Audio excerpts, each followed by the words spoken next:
wake up in the morning, everything's alright. At the end of the story, you're holding me tight. I don't need to worry, am I out of my mind? Oh, it's hard to see you without you right here. Oh, it's hard to leave you when I kiss you everywhere. Oh, this time ازيكم عاملين ايه؟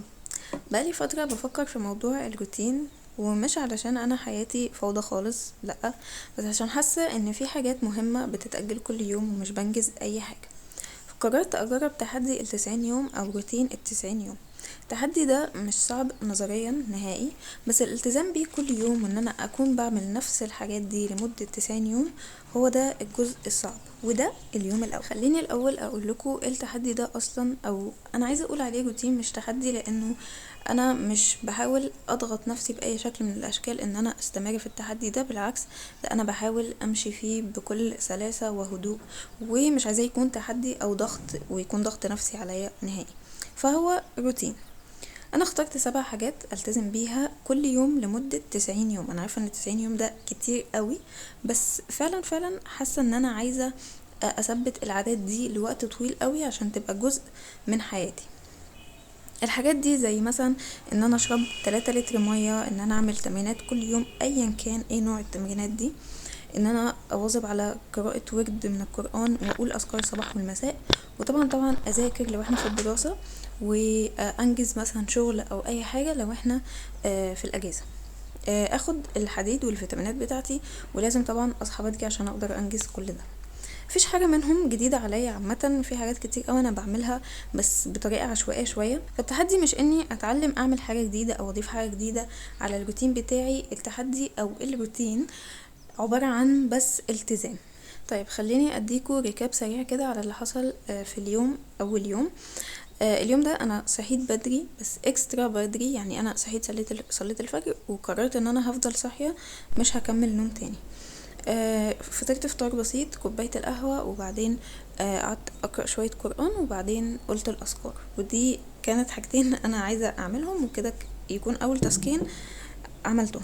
بعدين بدأت بقى اقعد ارتب قعدت انظم للروتين ده، اعمل جدول للروتين ده علشان او مش جدول، هو زي تراكر كده، علشان بس ابقى عارفة انا الدنيا ماشية معايا ازاي. هنا في الفيديو كنت بوريكم الحاجات اللي انا ناوية اعملها في الروتين ده يعني، وكنت بحكي لكم انه ليه كل حاجة انا حطاها، وبصراحة حسيت ان هي حاجة مش مهمة نهائي، فقررت ان انا اشيل الصوت بتاع الفيديو ده. المهم بعدين قعدت اذاكر شويه علشان انا امتحانات الماد ساعتها كانت قربت جدا، فقررت ان انا هقعد اذاكر. وبعدين دخلت عملت تمرينات لايك في اوضتي عادي، مش حاجه فانسي، مش في جيم، موضوع مش عايزاه يكون complicated خالص، عادي عملت تمرينات في الاوضه، حاجه عاديه جدا.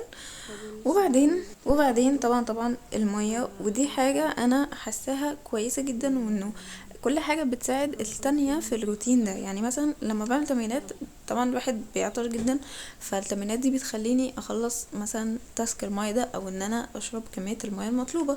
كذلك القهوة مش مفيدة، ولكن بتخليني عايزة فعلا اشرب مية كتير قوي، فهي بتخلص لي الكمية المطلوبة من المية اللي انا المفروض اشربها. وبعدين اخدت الحديد، مش عارفه ايه فكره ان انا باخد الحديد بالليل، مع ان هو المفروض يتاخد مثلا بعد الغداء او بعد الفطار، بس انا دايما باخده بعد العشاء بالليل. وبعدين بخلص بقى ايه تاسك الماء ده بخلصه، يعني بيبقى فاضل لي مثلا نص لتر ولا حاجه.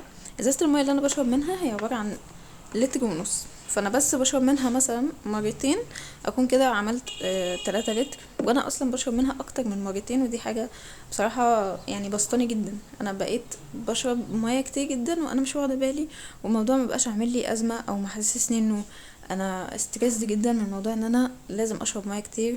عادي، الموضوع بقى عادي جدا بالنسبه لي. اليوم اوفر اول كان برودكتيف جدا، وانجزت فيه حاجات كتير جدا.